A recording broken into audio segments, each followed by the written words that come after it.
Nah itu gimana ceritanya? Dia akan bisa ditangkap sama polisi dan kata polisi akan nggak tahu barang itu apa. Jadi gini Kang, iya bu, saya nggak ngeh itu tuh barang narkoba itu tiba-tiba ada di jaket saya gitu kemarin tuh di sini. Itu bubuk putih, saya juga nggak tahu. Kata saya bilang ke polisi, tuh, siapa yang masukin barang itu ke jaket saya? Kalau ditinjau dalam hukum ya, khususnya pada Undang-Undang Nomor 35 Tahun 2009 tentang narkotika.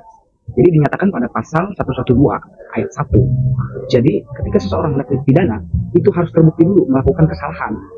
Ya. Nah, jadi gini bunyi pasalnya.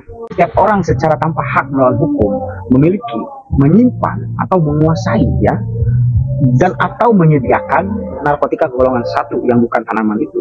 Jadi bagi mereka yang hendak mendakwakan akan dengan pasal itu harus bisa membuktikannya. Apalagi ente kan nggak terbukti tuh ketika dites urinnya, hasilnya kan negatif.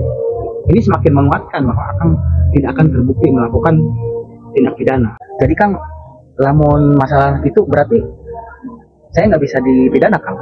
Jadi ente kalau tidak terbukti ya melakukan tindak pidana, ya ente akan segera dibebaskan harusnya. Kita pegang prinsip hukum ya, khususnya pada pasal 14 Kitab Undang-Undang Hukum Pidana yang menyatakan bahwa tiada pidana tanpa kesalahan. Ada juga yang menyatakan bahwa pasal 183 KUHP ya, Kitab Undang-Undang Hukum Acara Pidana yang menyatakan bahwa ketika seorang hendak kenai jerat pidana, hukum pidana, bahwa seseorang itu harus ditemukannya minimal 2 alat bukti yang sah. Dalam hal ini kan akan cuma 1 doang. Itu saya takut dipenjara Kang. Saya juga ini belum wisuda, belum. Tenang aja bro, kalem.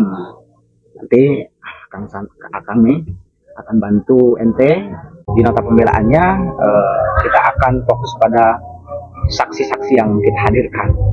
Akang akan buktikan bahwa ente tidak bersalah melakukan tindak pidana narkoba. Alhamdulillah Kang.